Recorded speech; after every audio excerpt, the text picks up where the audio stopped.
এই দুনিয়ার ভোগটা আল্লাহ প্রত্যেকটি মানুষের জন্য দিয়েছেন। প্রত্যেকটি আল্লাহর জাতের মধ্যে, আল্লাহ তাআলার ইনসানের মধ্যে, আল্লাহ তাআলার সৃষ্টি জগতের মধ্যে কাফের, মুশরিক, ইহুদি, নাসারা, বৌদ্ধ, খ্রিস্টান, আল্লাহ তাআলার এই পৃথিবীতে যত সৃষ্টিকুল রয়েছে সকল সৃষ্টির জন্য আল্লাহ তাআলা এই সৃষ্টি জগতে তাদের জন্য আরামায়েশ, ভোগ বিলাস রেখেছেন। কিন্তু বিপরীতে আল্লাহ তাআলা একমাত্র মুমিন বান্দা যারা, আল্লাহ তাআলার ইবাদত কামী বান্দা যারা, যারা আল্লাহ তাআলার কোরআনের অনুশাসন মেনে চলবে, যারা প্রিয় নবী রাসূল করিম সাল্লাল্লাহু আলাইহি ওয়াসাল্লামের জিন্দেগির অনুসরণ করে চলবে, যারা প্রিয় নবী রাসূল করিম সাল্লাল্লাহু আলাইহি ওয়াসাল্লামের সুন্নাত মোতাবেক জিন্দেগি পরিচালনা করবে, আল্লাহ তাআলা একমাত্র তাদেরকেই কবরের জগতে সুখকর স্থানে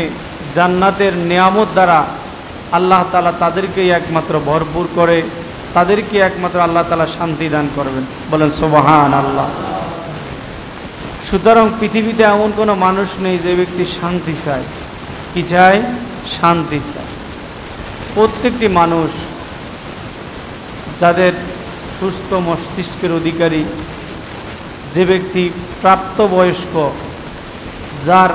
যারা পরিমাণও মাথার মধ্যে জ্ঞান আছে, সে ব্যক্তি দুনিয়াতেও শান্তি চায়, কবরেও কি চায়? শান্তি চায়। এখন শান্তি পেতে হলে শান্তি পাওয়ার কাজ করতে হবে। বলেন, শান্তি পেতে হলে শান্তি পাওয়ার কাজ করতে হবে। এখন আমি যদি আমরা শান্তি চাই কিন্তু শান্তির কাজ আমরা না করি, তাহলে কি শান্তি পাবো? বলেন, শান্তি পাবো? পাবো না। কারণ দুনিয়াতে আল্লাহ এই দুনিয়ার শান্তি, দুনিয়ার আরামায়েশ, ভোগবিলাস, এটা এক প্রকার আমরা শান্তি মনে করি, কিন্তু আসলে দুনিয়ার এই আরামায়েশ, ভোগবিলাস এটা প্রকৃত শান্তি না। কারণ প্রকৃত শান্তি যদি হতো তাহলে দুনিয়াতেও আল্লাহ এই ভোগবিলাস, আরামায়েশের বিপরীতে আল্লাহ কবরেও শান্তির ব্যবস্থা করে রাখতেন। তাহলে কাফের, মুশরিক, ইহুদি, নাসারা যারা দুনিয়াতে আল্লাহ তাদেরকে ভোগবিলাস করার সুযোগ দিয়েছেন, কিন্তু কবরে তারা এই আরামায়েশ, ভোগবিলাসের সুযোগ তারা পাবে না। কেননা আল্লাহ তাআলা কোরআনুল কারীমের মধ্যে আল্লাহর দুটা নাম রয়েছে। আমরা যখন সূরাতুল ফাতিহার মধ্যে আমরা পড়ি আলহামদুলিল্লাহি রাব্বিল আলামিন আর রহমানির রহিম মালিকি ইয়াউমিদ্দিন, এই আল্লাহর যে রহমান এবং রহিম এই দুটা নাম, এই দুটা নামের তাৎপর্য হলো আল্লাহ তাআলা এক নাম হলো রহমান আর এক নাম হলো রহিম। এই দুটা নামের তাৎপর্য হলো আল্লাহ তাআলা দুনিয়াতে কিছু মানুষ রয়েছেন, সমস্ত মানুষ, সেখানে মুমিন, কে মুসলমান, কে আল্লাহর ওলি, কে বুজুর্গ, কে আল্লাহর ইবাদত করে, কে করে না, কারা আল্লাহর ইবাদত করছে না, এটার বিবেচনা নেই। আল্লাহ তাআলা দুনিয়াতে আম হিসাবে, কারণ তিনি সৃষ্টি করেছেন, তিনি সৃষ্টিকর্তা। কে? আল্লাহ। বলেন, কে? আল্লাহ। যে সৃষ্টি করে তার মায়া বেশি। বলেন, যার জিনিস, যে জিনিসের অধিকারী, যে জিনিসের হকদার, ওই জিনিসের প্রতি তার মায়া বেশি না কম? বেশি। এই জন্য আল্লাহ সৃষ্টি করেছেন বান্দাকে। সমস্ত সৃষ্টি কার? আল্লাহ। তিনি হলেন আলহামদুলিল্লাহ রব্বিল আলামিন। যেহেতু তিনি সৃষ্টিকর্তা, তিনি খলেক, তাহলে অবশ্যই তার মায়া বেশি, তার দয়া বেশি, তার মহব্বত বেশি, তার ভালোবাসা বেশি। এই জন্য তিনি দুনিয়াতে সবাইকে খাওয়াবেন, কাউকে খাওয়ার থেকে বঞ্চিত করবেন না। দুনিয়ার ভোগবিলাস চেষ্টা করলে হয়ে যাবে, দুনিয়ার আরামায়েশ চেষ্টা করলে হয়ে যাবে। এই জন্য দুনিয়াতে আল্লাহ তাআলার কোনো সৃষ্টিকে আল্লাহ কাউকে মাহরুম করে না দুনিয়াতে। এই জন্য আমরা ইহুদি, নাসারা, বৌদ্ধ, খ্রিস্টান, অন্য ধর্মাবলম্বী লোক যারা আল্লাহর ইবাদত করে না, তাদেরকেও কি আল্লাহ খাওয়ায়, তাদের কর্ম অনুসারে। কি অনুসারে? কর্ম অনুসারে। যেমন সে চেষ্টা করছে তেমন সে ফল পাচ্ছে। আমরা দেখি দুনিয়াতে মর্যাদা অনুসারে, কর্ম অনুসারে, যে যেমন কর্ম করবে তার ফলাফলটাও কি তেমন হবে। কিন্তু এই দুনিয়ার জন্য, এটা কোন দুনিয়া? ইহকাল। এটা এই দুনিয়ার জন্য। এখন দুনিয়াতে আপনি একজন খুব ভালো আছে, উনি দামি গাড়িতে চলছেন, উনি অনেক বড় অট্টালিকা, বিলাসবহুল ব্যয়বহুল গাড়িতে উনি চলাফেরা করেন, উনি অনেক বড় বাড়ি গাড়ির মালিক, অনেক সম্পদের মালিক। এটা দুনিয়ায়। কোথায় বলেন? দুনিয়ায়। এখন এটা বিবেচনা করে যদি আপনি মনে করেন যে আল্লাহ তো তাকে ভালো রেখেছে, সুখে রেখেছে, কিন্তু আসলে সুখ দুনিয়ার জন্য। কিসের জন্য? দুনিয়ার জন্য। আল্লাহ রাব্বুল আলামিন এই দুনিয়াতে সুখ শান্তি, দুনিয়ার ভোগবিলাস যাকে দিবেন, আবার ওই কবরের পরকালীন জগতের জন্য যেটা দিবেন, এই জগতের সুখ ভোগবিলাস আরামায়েশ আর কবরের জগতের ভোগবিলাস আরামায়েশ এক না। বলেন, এই দুনিয়ার ভোগবিলাস আর কবরের ভোগবিলাস এক না। কবরের ভোগবিলাস হবে হিসাব নিকাশের পরে,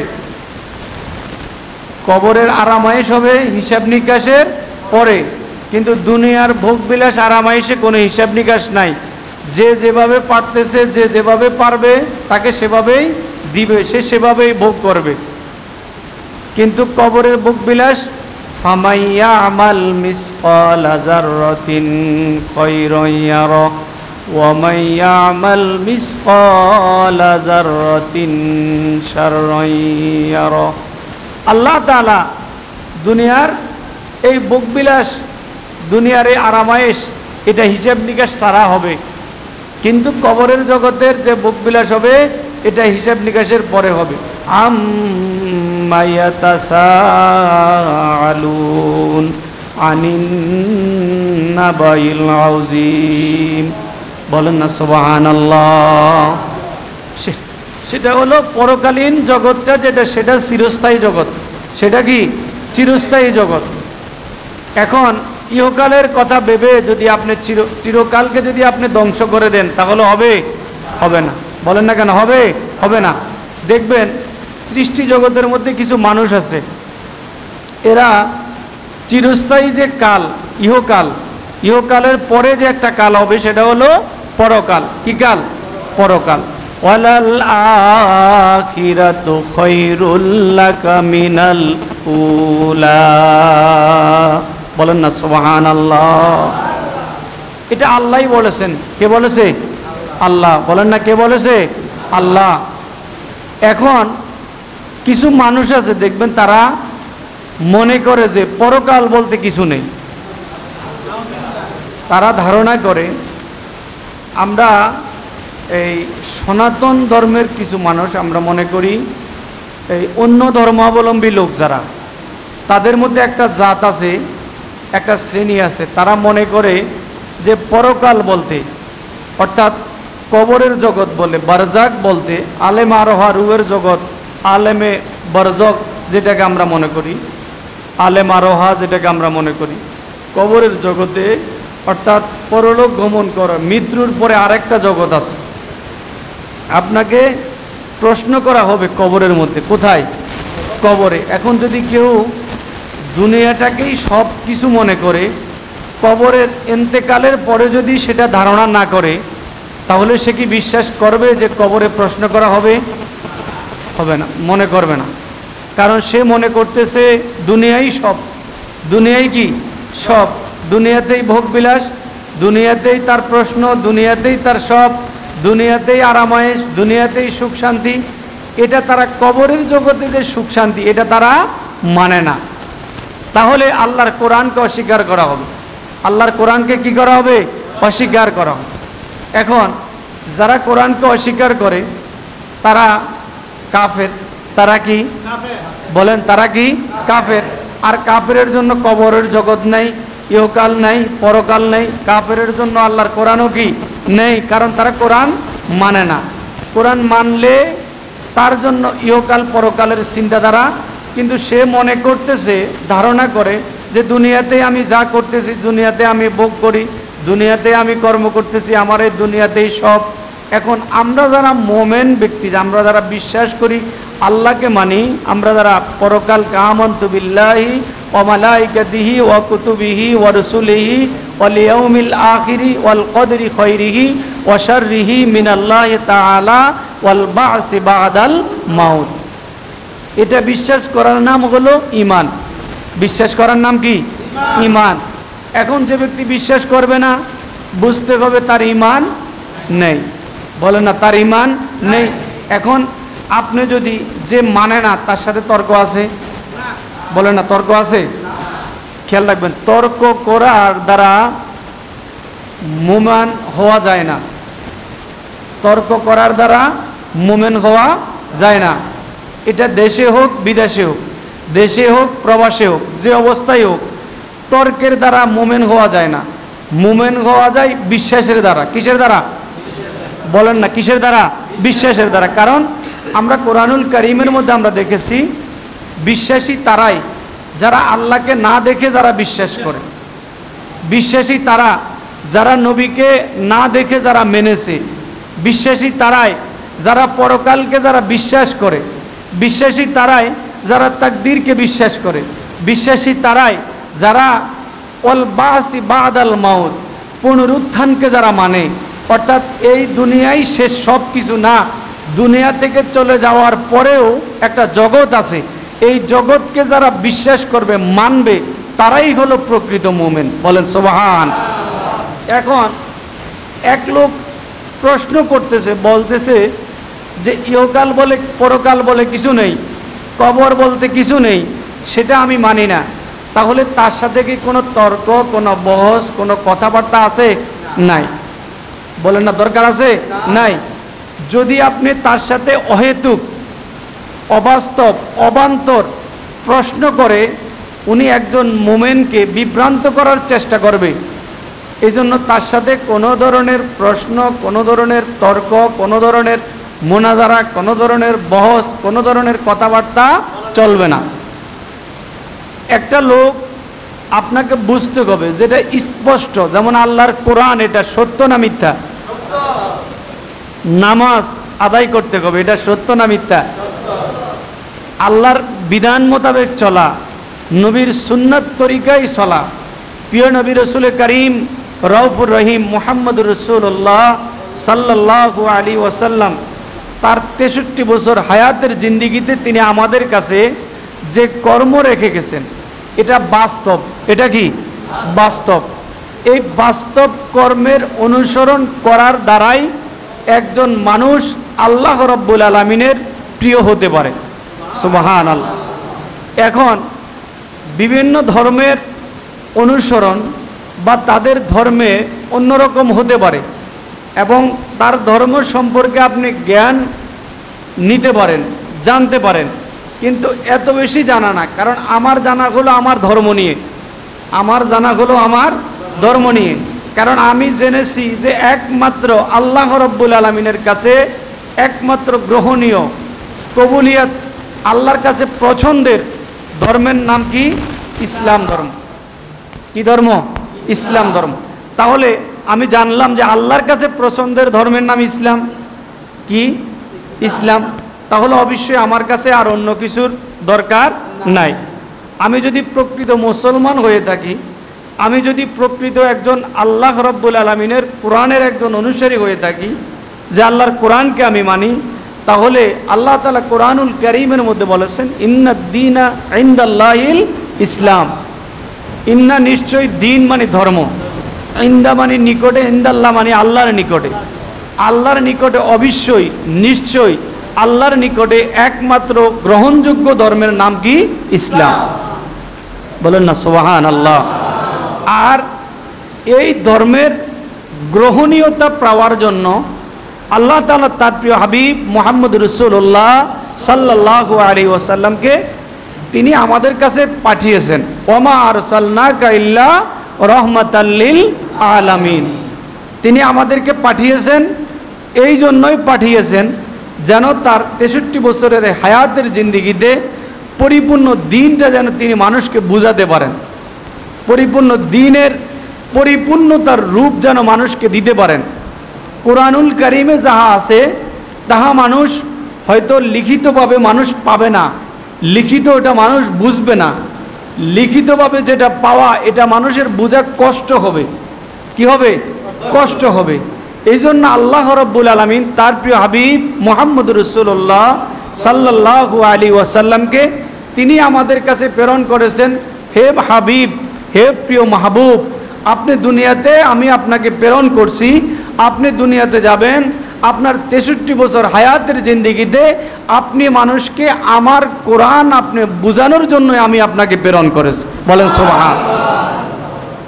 এই জন্যই রাসূল করিম সাল্লাল্লাহু আলাইহি ওয়াসাল্লাম এই প্র্যাকটিক্যালি মানুষকে কোরআন বোঝানোর পরেই যখন বিদায় হজে আল্লাহ তার নবীকে যখন দুনিয়া থেকে নিবেন এমন একটা মুহূর্তেই আল্লাহর নবী রহমাতুল্লিল আলামিন মুহাম্মদুর রাসূলুল্লাহ সাল্লাল্লাহু আলাইহি ওয়াসাল্লাম তিনি কোরআনুল কারীমের ওই আয়াতে কারিমা নাজিল হলো, আল ইয়াউমা আকমালতু লাকুম দীনাকুম ওয়া আতমামতু আলাইকুম নি'মাতি ওয়া রাদিতু লাকুমুল ইসলামা দীনা। বলেন না সুবহানাল্লাহ, সুবহান। আল্লাহ রাসূল করিম সাল্লাল্লাহু আলাইহি ওয়াসাল্লাম দিন কি পরিপূর্ণ না অপরিপূর্ণ? বলেন ইসলাম কি পরিপূর্ণ না অপরিপূর্ণ? পরিপূর্ণ। এখন আপনি যদি আল্লাহ রাব্বুল আলামিনকে জেনে যদি কেউ বলে যে আমি আল্লাহ বুঝি না, কোরআনকে জানার পরেও কোরআন আপনি বুঝলেও মানতে হবে, না বুঝলেও মানতে হবে, কারণ এটা পরিপূর্ণতা হয়ে গেছে। এটার কি পরিপূর্ণতা হয়ে গেছে। নামাজ আপনি বুঝতেছেন যে নামাজ আপনি এই অনেকে আছে, কিছু মানুষ আছে না যারা বলে অন্যকে, যারা নামাজ পড়ে তাদেরকে বলে তুমি কত নামাজ পড়েছো, নামাজ পড়ে কি পাইলা? বিষয়টা হলো আপনি নামাজ পড়ে কিছু পেলেও নামাজ পড়তে হবে, না পেলেও নামাজ পড়তে হবে। সুবহানাল্লাহ বলেন। বুঝে আসছে কথা? আমার কথা বুঝেন আপনারা? কারণ আল্লাহর দিনকে আল্লাহ পরিপূর্ণ করে দিয়েছেন, ওই দিনের পরিপূর্ণতা, স্বয়ং সম্পূর্ণতা, অপরিপূর্ণতার মধ্যে জানতে আপনার অসুবিধা হবে, কষ্ট হবে। কিন্তু যেটা পরিপূর্ণ সেটা যদি আপনি বলেন যে আমি এটা বুঝি না, তাহলে এটা আপনার জ্ঞানের অভাব। কিসের অভাব? জ্ঞানের অভাব। এখন আপনার জ্ঞানের অভাবের কারণে কি ইসলামে অভাব? বিষয়টা বুঝেন নাই, কষ্ট হচ্ছে একটু। যেমন একটা লোক মুসলমান, সে হিন্দু হয়ে যায়। কি হয়ে যায়? জীবনে শুনেছেন? বলেন না কেন? শুনেছেন? শুনেন না। কিন্তু একটা লোক হিন্দু, সে কি ইসলাম ধর্ম গ্রহণ করে। সুবহানাল্লাহ বলেন, সুবহানাল্লাহ। এটা ইসলামের নিয়ামত, এটা ইসলামের নিয়ামত। কারণ হলো ওই যে আয়াতে কারিমা তেলাওয়াত করেছি, আল্লাহর নবী সাইয়্যিদুল মুরসালিন মুহাম্মদুর রাসূলুল্লাহ সাল্লাল্লাহু আলাইহি ওয়াসাল্লাম তিনি আমাদের জন্য অনেক বড় নিয়ামত। এই নিয়ামতের কোনো তুলনা নাই, এই নিয়ামতের কোনো তুলনা নাই। এই জন্য রসুলকে আমরা বলি তিনি অতুলনীয় রসুল, অতুলনীয় রসুল, যার সাথে কোনো তুলনা হয় না। রসুলের সাথে কোনো তুলনা হয় না। তো তুলনা না হলে তারা আমাদের মতো মানুষ মনে করে রসুলকে। নাউজুবিল্লাহ বলেন। কিছু মানুষ আছে তারা রসুলকে আমাদের মতো মনে করে। কার মতো? আমাদের মতো মনে করে। আবার কিছু মানুষ আছে রসুলকে বড় ভাইয়ের মতো মনে করে। কিভাবে? রসুল এমন এক মহান রসুল যার কোনো তুলনা নাই, যার কোনো কি নাই? তুলনা নাই। মুসা আলাইহিস সালাতু ওয়াস সালামের মুজিজা ছিল, এটা অল্প সংখ্যক, কি অল্প সংখ্যক, কিছু সময়ের জন্য নির্দিষ্ট নির্ধারিত। কিন্তু পিওর নবী রসুল করিম মুহাম্মদুর রাসূলুল্লাহ সাল্লাল্লাহু আলাইহি ওয়াসাল্লাম তার জিন্দেগিতে জীবনের শুরু থেকে শেষ পর্যন্ত তার প্রতিটি কর্মই হলো মুআজিজা। বলেন না সুবহানাল্লাহ। তার প্রতিটি কর্মই কি? মুআজিজা। তিনি পৃথিবীতে এসেছেন, এটাও মুআজিজা। তিনি পৃথিবীতে চলে যাবেন পৃথিবী থেকে, সেটাও কি? মুআজিজা। কারণ তিনি পৃথিবী থেকে যায় নাই, পৃথিবী থেকে যায় নাই। তাহলে তার প্রতিটি কর্মই ছিল কি? মুআজিজা ছিল। বলেন না সুবহানাল্লাহ, আরো জোরে বলেন না আল্লাহু আকবার। তাহলে যদি এখন আগেকার মানুষের মধ্যে, বনী ইসরাইলের জাতির মধ্যে অথবা কাফের মুশরিকদের মধ্যে কিছু ভেদাভেদ ছিল, যে মূসা আলাইহিস সালাতু ওয়াস সালামের এত মুআজিজা যে মূসা আলাইহিস সালাতু ওয়াস সালাম তিনি একটা লাঠিকে তিনি ধরেন, ওই লাঠি অজগর সাপে পরিণত হয়ে যায়। সুবহানাল্লাহ বলেন, সুবহান, তোরা বলেন আল্লাহু আকবার। আবার দাউদ আলাইহিস সালাতু ওয়াস সালাম, আল্লাহ তাকে কত বেশি ক্ষমতা দিয়েছেন। হযরত সুলাইমান আলাইহিস সালাতু ওয়াস সালাম, তার কথা পশু পাখি শুনতো, জিনেরা শুনতো, তার কথা আসমান জমিনের অসংখ্য সৃষ্টিকুল প্রাণীকুল মাছ তার কথা শুনতো। হযরত দাউদ আলাইহিস সালাতু ওয়াস সালাম তিনি যখন ইনজিল কিতাব যখন তেলাওয়াত করতেন তার কিতাব, তখন ওই সমুদ্রের যে প্রাণীকুল মাছ প্রাণী ওগুলো সমুদ্রের কিনারে এসে তার তিলাওয়াত শুনতেন। সুবহানাল্লাহ। কিন্তু আল্লাহর প্রিয় হাবিব মুহাম্মদুর রাসূলুল্লাহ সাল্লাল্লাহু আলাইহি ওয়াসাল্লামকে আল্লাহ কত মুআজিজা দিয়েছেন, যে মুআজিজার কোনো তুলনাই নাই। বলেন না সুবহানাল্লাহ। প্রিয় হাজিরিন, অন্যান্য নবীদের মুআজিজার নির্দিষ্ট পরিসংখ্যান ছিল, সংখ্যা ছিল, পরিসংখ্যা করা যেত, হিসাব করা যেত যে তার মুআজিজা এতটি, কারো মুআজিজা 10টি, কারো মুআজিজা 20টি, কারো মুআজিজা 300টি। কিন্তু আল্লাহ তার প্রিয় হাবিব মুহাম্মদুর রাসূলুল্লাহ সাল্লাল্লাহু আলাইহি ওয়াসাল্লামকে কত মুআজিজা দান করেছেন। সাহাবাই কারাম, মুহাদ্দিসিনে কারাম 3500 এটা মুআজিজার একটা সংখ্যা বলেছেন। কিন্তু নবীজির সারা জিন্দেগির মধ্যে প্রতিটি কর্মের মধ্যে মুআজিজা লুকায়িত রয়েছে। বলেন সুবহানাল্লাহ।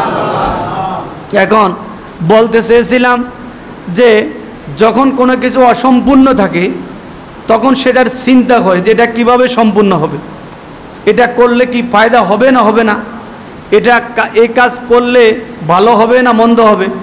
কিন্তু এটা ইসলামের মধ্যে চিন্তা করার কোনো বিষয় নাই, ইসলামের মধ্যে এটার কোনো চিন্তার কোনো বিষয় নাই। ইসলামে যে কাজগুলি আছে এই কাজগুলি আপনার বিবেকে মানলেও করতে হবে, না মানলেও করতে হবে। কারণ এটা কখন হলো? এটা আল্লাহর প্রিয় হাবিব মুহাম্মদুর রাসূলুল্লাহ সাল্লাল্লাহু আলাইহি ওয়াসাল্লাম যখন বিদায় হজে নবীজি যখন তার লক্ষাধিক সাহাবাই কারামদেরকে নিয়ে তিনি যখন বিদায় মুহূর্তে বিদায় হজের ভাষণে তিনি যখন তার বক্তৃতাগুলি যখন সব মানুষের কাছে যখন তিনি প্রচার করে দিচ্ছেন, তখন আল্লাহ তাআলা আয়াতে কারিমা নাজিল করে দিলেন, আল ইয়াউমা আকমালতু লাকুম দীনাকুম ওয়া আতমামতু আলাইকুম নি'মাতি ওয়া রাদিতু লাকুমুল ইসলামা দীনা। বলেন না সুবহানাল্লাহ। এখন রাসূল করিম সাল্লাল্লাহু আলাইহি ওয়াসাল্লাম বললেন, আজ আমি তোমাদের কাছে আল ইয়াউমা আকমালতু লাকুম দীনাকুম, আমি তোমাদেরকে আল্লাহর দ্বীনকে আমি পরিপূর্ণভাবে ঘোষণা করে গেলাম। সুবহানাল্লাহ। জোরে বলেন আল্লাহু আকবার। তাহলে এখন এবার আসুন বিষয়টা কি? বিষয়টা হলো আপনি নামাজ পরে কিছু পেলেও নামাজ পড়তে হবে, না পেলেও নামাজ পড়তে হবে। এটার নাম ইসলাম। এটার নাম কি? আপনার বিবেকে যদি ভালো লাগে তাও কোরআন পড়তে হবে, আপনার যদি ভালো না লাগে তাও কোরআন পড়তে হবে। এটা তো আর গল্প কবিতা না, এটা তো আর মুসা আলাইহিস সালাতু ওয়াস সালামের তাওরাত কিতাব না, এটা তো ইনজিল কিতাব না, এটা তো জাবুর কিতাব না, এটা আল্লাহর কোরআন। এটা আল্লাহ রব্বুল আলামিন তার প্রিয় হাবিবের উপরে নাজিল করেছেন। এটা আল্লাহ তাআলা পরিপূর্ণভাবে ঘোষণা করে দিয়েছেন। যেহেতু সমস্ত কিতাব রহিত হয়ে গেছে, এই কিতাবের হুকুমত বাস্তবায়ন কিয়ামত পর্যন্ত চলবে। জোরে বলেন না সুবহানাল্লাহ। তাহলে এখন বিষয়টা বুঝলাম যে আমাদের কাছে দিন পরিপূর্ণ। দিন কি? পরিপূর্ণ। এটার নিয়ামত এখন আপনি পাবেন, পাবেন না, না পাওয়া সেটা আপনার ব্যর্থতা। কার ব্যর্থতা? আপনার ব্যর্থতা। এটা আল্লাহর ব্যর্থতা না, নবীর ব্যর্থতা না, কোরআনের ব্যর্থতা না, হাদিসের ব্যর্থতা না। ব্যর্থতাটা কার? আমার। বলেন ব্যর্থতাটা কার? আমার। তাহলে আল ইয়াউমা আকমালতু লাকুম দীনাকুম, আজ আমি তোমাদের কাছে আল্লাহ যে দিন আমাকে দিয়েছেন, আল্লাহ যে কোরআন আমাকে দিয়েছেন ওই কোরআনের পরিপূর্ণতা আমি তোমাদের কাছে ঘোষণা করে গেলাম। তারপরে আলিয়াউমা আকমালতু লাকুম দীনাকুম ওয়া আতমামতু আলাইকুম নিয়ামাতি। আমার কাছে আল্লাহর যে নিয়ামত আমানত ছিল আজকে আমি তোমাদের কাছে নিয়ামতের পরিপূর্ণতা ঘোষণা করে দিলাম। জোরে বলেন আল্লাহু আকবার। তাহলে এখন যদি আমি বলি আমি নামাজ পড়ি নিয়ামত পাই না, আমি কোরআন পড়ি নিয়ামত পাই না, আমি রোজা রাখি নিয়ামত পাই না, আল্লাহ রসুল করিম মুহাম্মদ রাসূলুল্লাহ সাল্লাল্লাহু আলাইহি ওয়াসাল্লাম সমস্ত নিয়ামতের সত্যতা তিনি সত্যায়িত করে দিয়েছেন। বলেন না সুবহানাল্লাহ।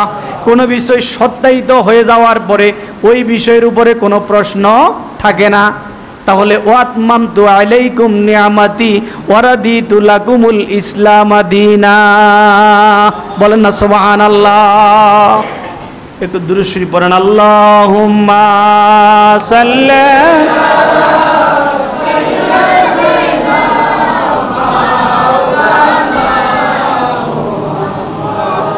ওয়া আলা আলি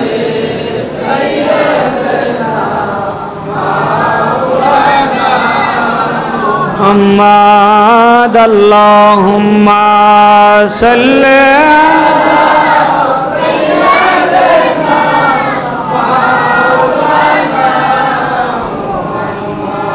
وعلى آل سيدنا।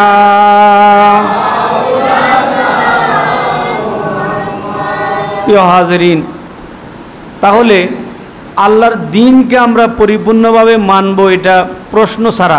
কি ছাড়া? মানে কোনো দ্বিধা সংকোচ সন্দেহ ছাড়াই আল্লাহর দ্বীনকে মানতে হবে, আল্লাহর দ্বীনকে মানতে হবে।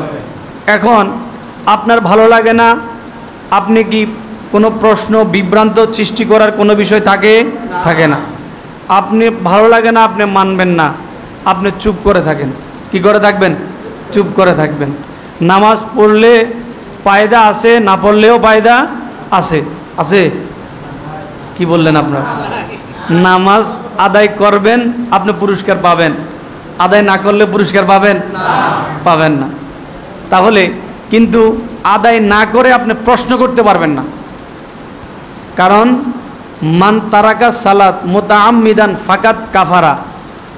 নামাজ আদায় না করলে কাফের হয় না, নামাজকে অস্বীকার করলে। এই আয়াতের অর্থ, এই হাদিসের ব্যাখ্যা হলো নামাজকে আপনি অস্বীকার করেন। যেমন এই অস্বীকারের ভিতরে এটাও পড়ে। এক লোক প্রশ্ন করে বলে যে আপনি নামাজ পড়ে কি পাইলেন, এটাও নামাজ অস্বীকার করা হলো। তাহলে আপনি কি মুসলমান থাকেন না কাফের হয়ে গেলেন? কি হয়ে গেলেন? কাফের হয়ে গেলেন।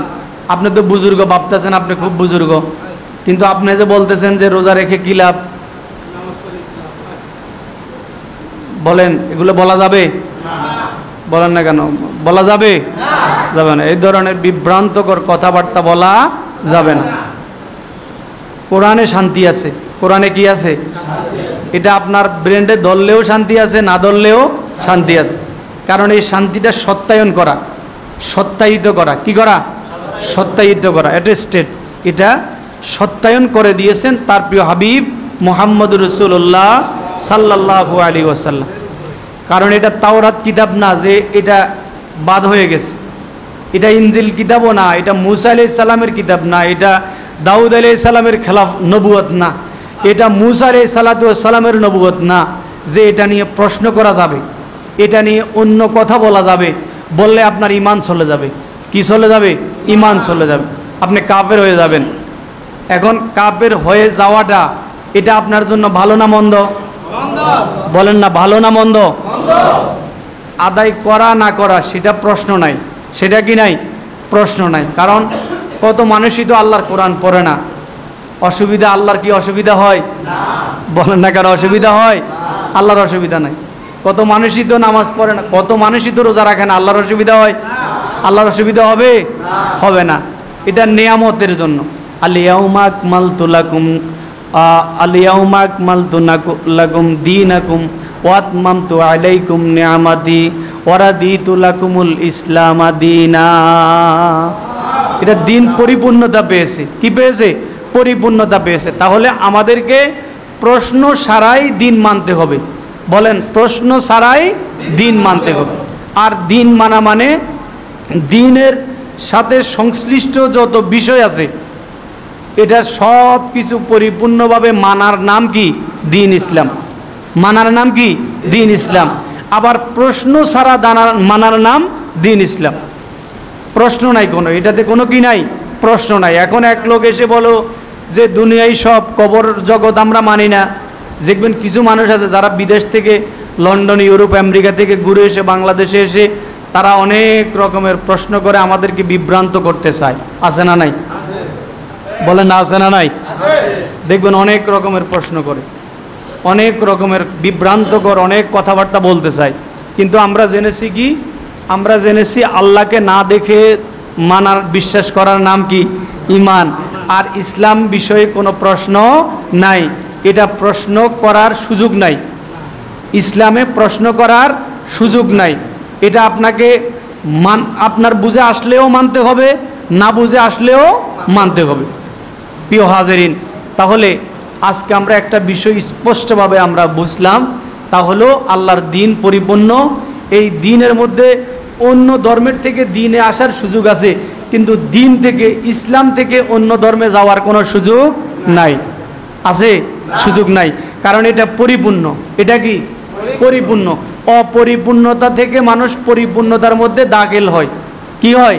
দাখিল হয়। কারণ কুরআনুল কারীমে বিদায় হজের পরে যখন কাফের মুশরিকরা বুঝতে পেরেছে যে আমরা যেটাতে আছি এটা ভুল, আমরা যেটাতে আছি এটাতে কি? ভুল, তখন আল্লাহ তাআলা আয়াতে কারিমা নাযিল, ইজা জাআ নাসরুল্লাহি ওয়াল ফাতহু ওয়া রাআইতান নাসা ইয়াদখুলুনা ফি দীনিল্লাহি আফওয়াজা।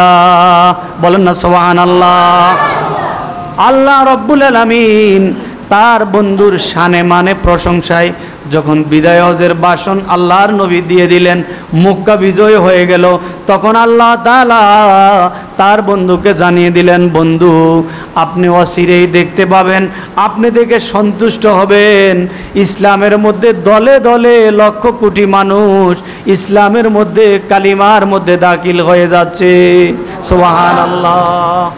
এখন প্রিয় হাজেরিন, তাহলে আল্লাহ তাআলা আমাদেরকে পরিপূর্ণ দিন মোতাবেক জেনে বুঝে পরিপূর্ণ দিনের মধ্যে আমরা যারা দাখিল, অন্তর্ভুক্ত, আমরা যারা মুসলমান, এটা আমাদের জন্য নিয়ামত।